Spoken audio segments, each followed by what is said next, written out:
bang chuang an nyam du ka go chi nyo the we mo cause the je kam lo te ya re tan ya ma dong the loy to te cha bang chuang an nyam du ka go chi nyo the we mo cause the je kam lo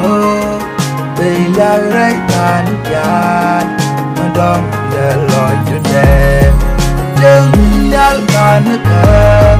bom tera pangi bom bom dal kan ka bom tera pangi ya ke jirai kan ya untuk adoran đừng dal kan ka bom tera pangi bom bom dal kan ka bom tera pangi ya que jirai kan ya untuk adoran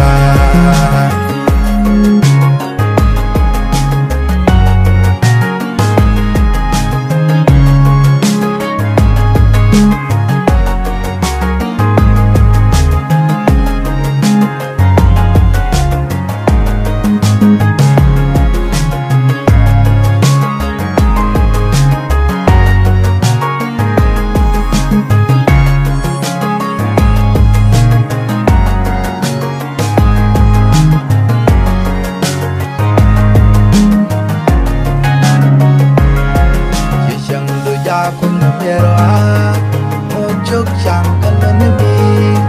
cha đói đấy tăng cơ tin đâu cả cái kia kẻ đâu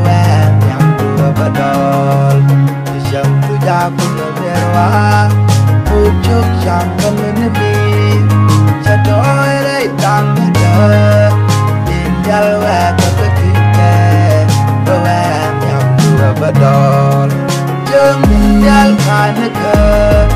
bom tera pangi bom nyal kan ka bom tera pangi ya ke jirai kan ya untuk adoran jeng nyal kan ka bom tera pangi bom nyal kan ka bom tera pangi ya ke jirai kan ya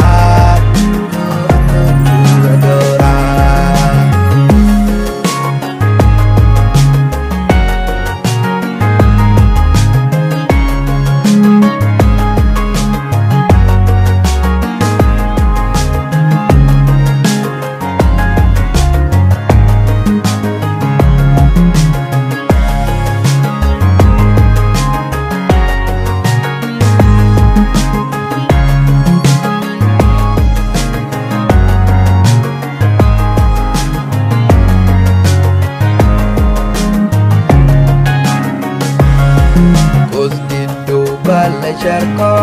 yin mengai loi kan jan dalam jaga nyamdu tol kana bel pes kakal kajin lang kada posti do bala charco yin mengai loi